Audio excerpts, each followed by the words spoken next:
How am I aligning with the left by trying to keep America American and keep the politics America first, not Israel first? Well, if you were living in World War II and there's a great fight, let's say, going on between the Allies, which is to say the West, and the Nazis, there is that fight. It's going on. You can't avoid it. And so you're either on one side or the other, right?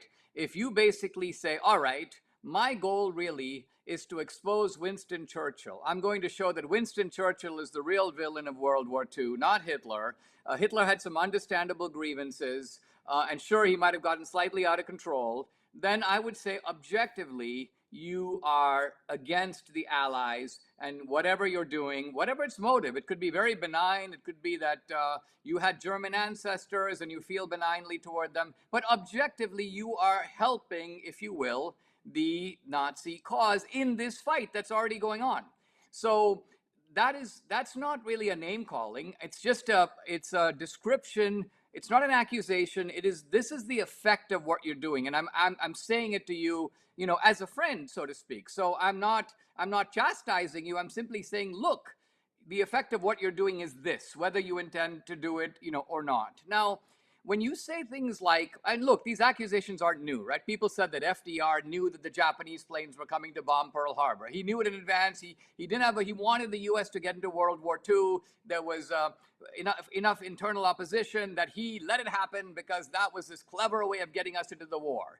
And this has been a kind of theory that's hovered around really for 75 years. Similarly, about 9/11, you're saying, how could it happen? Well, I'm old enough to know that the CIA has not gotten one thing right since the 1940s. I followed CIA analysis of the Cold War. These people are some of the biggest idiots the world has ever seen.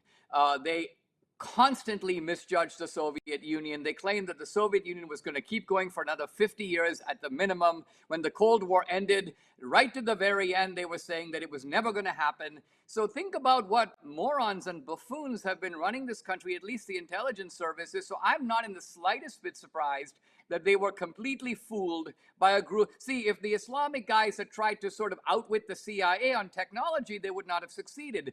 They chose a brilliantly primitive way to operate. And the same with October 7th. I mean, Hamas basically came, they just drove across the fence. They didn't try, the Israeli security for the last 20 years has been talking about the need to move to cyber security, and they're worried about cyber attacks that would disable the communications networks. Hamas didn't need any of that. They basically just sent savages in human gliders, almost like you're doing parasailing on the beaches of Florida, and they came in that way, and that's the one thing that the Israelis weren't ready for. So if you're saying that they knew in advance, you have a really heavy burden of proof of saying that basically a Jew from a military family like Netanyahu, who has basically been fighting for his country and shed blood his family has for Israel, is going to sell the Jews out? I mean, look at it this way, Elijah. How come the Israeli left, which hates Netanyahu, has not been able to out him for this, savage him for this, take him down for this? If there was a shred of evidence that Netanyahu allowed or knew about this in advance, Netanyahu But they would did. be They did. That was Israel, the opposition but he's party. not.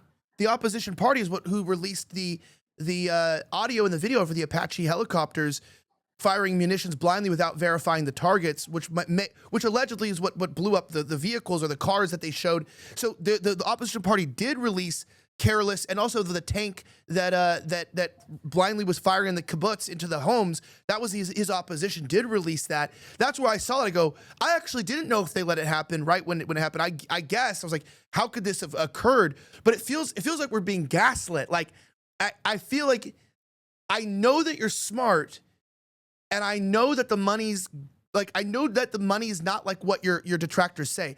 Like, this is dumb. To you guys, Dinesh is rich. He doesn't need $7,000. Like, it's insulting. He doesn't need $7,000 to post about Israel, and he's not doing it for $7,000. But I'll be straight up with you. From the industry, I know that the position you're taking guarantees safety with donors, guarantees safety with like investors, and it guarantees like mainstream acceptance, especially with the distributors that need to put out films and movies. And the reason why I'm not accusing you of just doing it for that reason is you're coming on this show. You're trying to get this movie out to everybody. You're trying to show this to people who agree or disagree. You're not just going into safe zones. You're willing to go into people that are hostile. You're willing to go into opposition. And so to me, that's evidence that you're not just doing it for whatever reason. I think you're convicted. That's what you believe, and that's what you think, right? So I'm not thinking you're just doing it for, like, some people I think are doing it for that reason. Some people even come against Israel just for clicks or the money. They do. It's popular, and that's what they do in the leftist circles.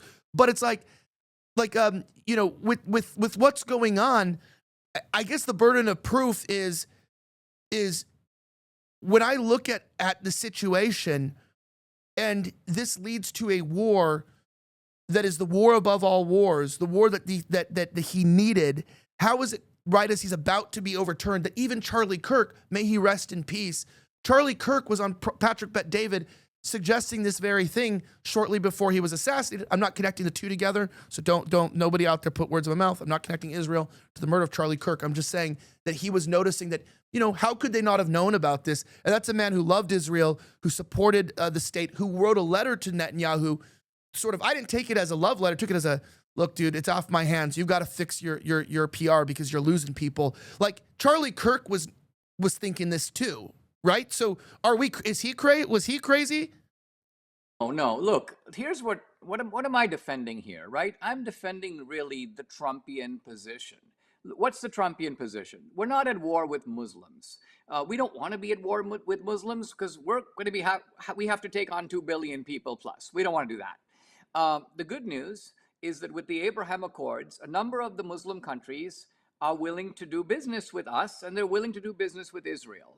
Now, the peace plan for Gaza involves an independent kind of international authority, probably predominantly Muslim, with people from Saudi Arabia, with people from Jordan, United Arab Emirates, Bahrain, the Gulf Kingdoms, and so on. This is the right way, in my view, to handle it. It's not for us to pull out. It's not to declare Netanyahu is, you know, that he is the tail wagging the dog, or he is the puppeteer and Trump is the puppet.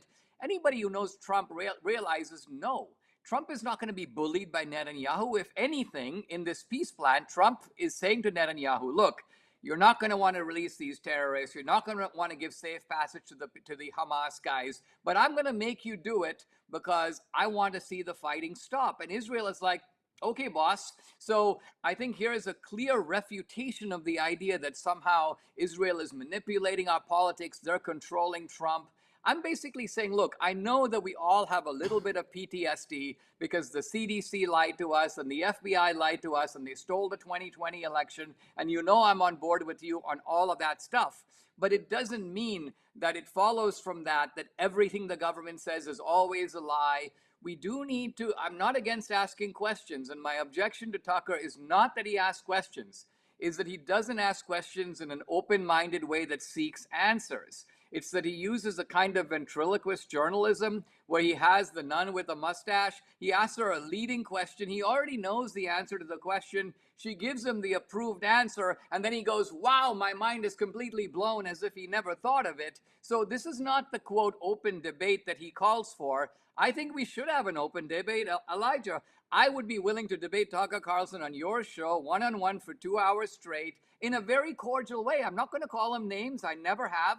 I never suggest that he takes money from anywhere. I've never called him an anti-Semite. But I do think that this is a very fracturing issue inside of MAGA. And if we start with some goodwill, we're all good guys. We've been friends for a long time. We can argue this out without having to kind of come to blows over it.